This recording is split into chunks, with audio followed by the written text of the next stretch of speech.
أعوذ بالله من الشيطان الرجيم. بسم الله الرحمن الرحيم.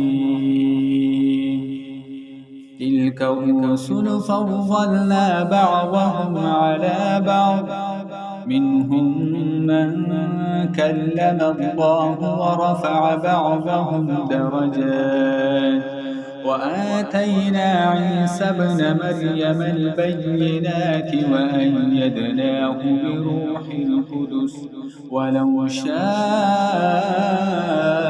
الله ما اقتتل الذين من بعدهم من بعد ما جاءتهم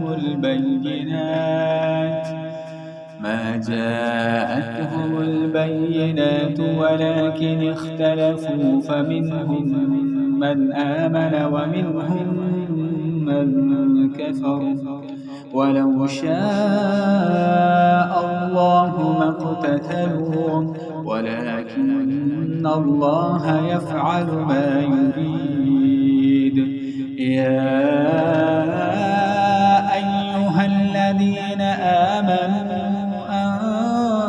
أنفقوا مما رزقناكم من قبل أن يأتي يوم لا بيع فيه ولا خلة ولا شفاعة، والكافرون هم الظالمون. الله لا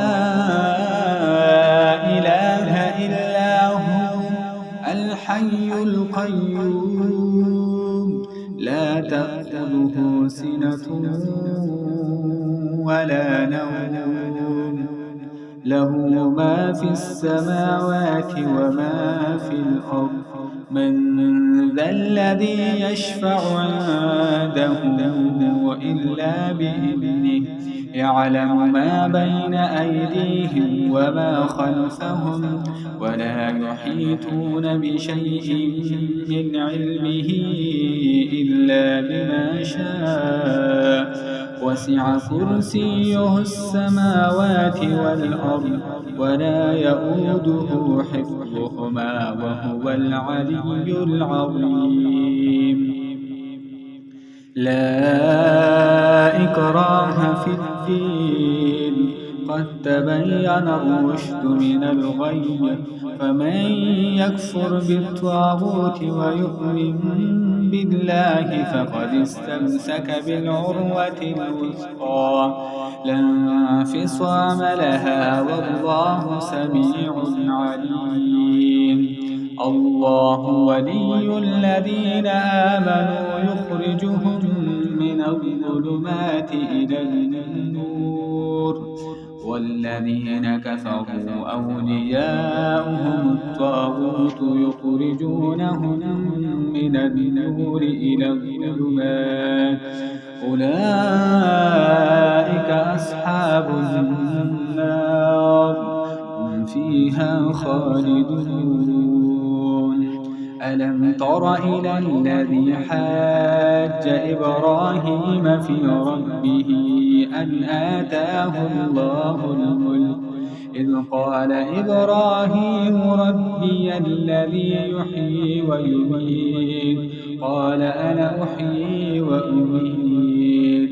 قال إبراهيم فإن الله يأتي بالشمس من المشرق فأت بها من المغرب، فبهت الذي كفر، والله لا يهدي القوم الظالمين.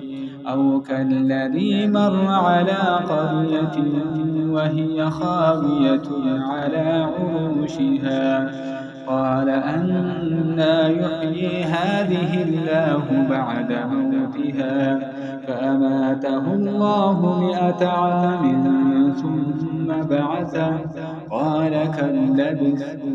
قال لبثت يوما أو بعض يوم، قال بل لبثت 100 عام، فانظر إلى طعامك وشرابك لم يتسنه، وانظر إلى حمارك ولنجعلك آية للناس، آية آية للناس وانظر إلى العظام كيف ننشزها ثم نكسوها لحما فلما تبين له قال أعلم أن الله على كل شيء قدير. وإذ قال إبراهيم رب أرني كيف تحيي الموتى قال أولم تؤمن قال بلى ولكن ليطمئن قلبي قال فخذ أربعة من الطير فصرهن إليك ثم اجعل على كل جبل منهن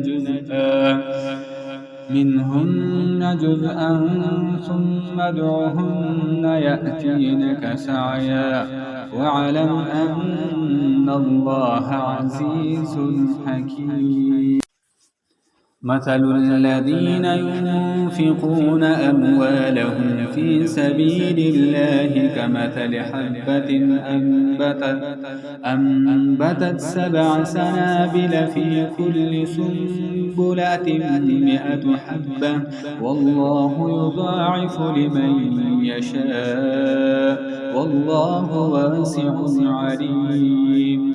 الذين ينفقون أموالهم في سبيل الله ثم لا يتبعون ما أنفقوا منا ولا أذى لهم أجرهم عند ربهم ولا خوف عليهم ولا هم يحزنون. قول معروف ومغفرة خير من صدقة يتبعها أذى والله غني حليم. يا أيها الذين آمنوا لا تبطلوا صدقاتكم بالمن والأذى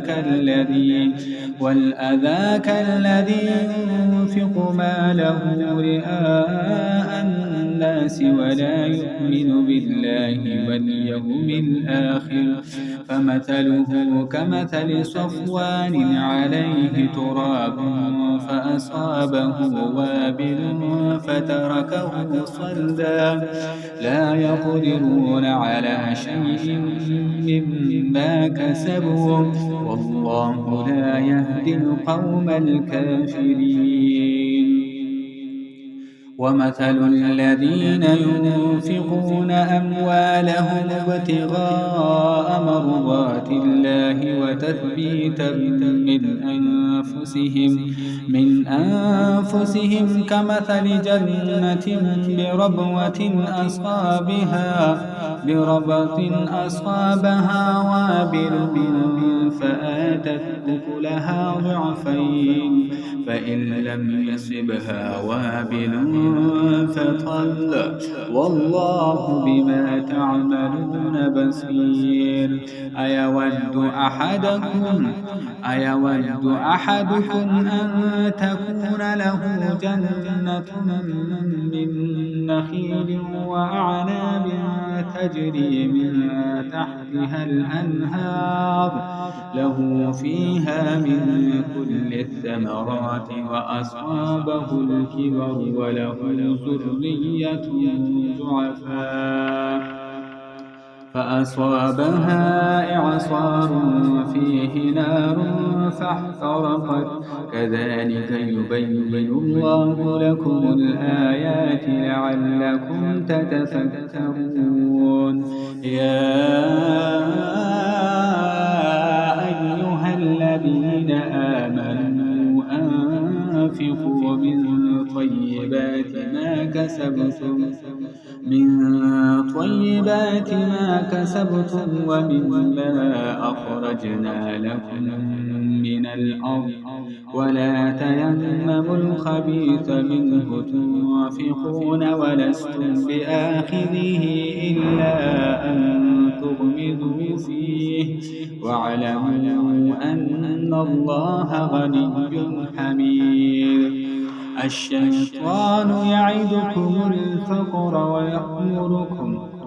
يعدكم الفقر ويأمركم بالفحشاء والله يعدكم مغفرة منه وفضلا والله واسع عليم يؤتي الحكمة من يشاء ومن يؤت الحكمة فقد أوتي خيرا كثيرا وما يذكر إلا أولو الألباب وما أنفقتم من نفقة أو نذرتم من نذر فإن الله يعلمه وما للظالمين من أنصار إن تبدوا الصدقات فنعما هي وإن تخفوها وتؤتوها الفقراء فهو خير لكم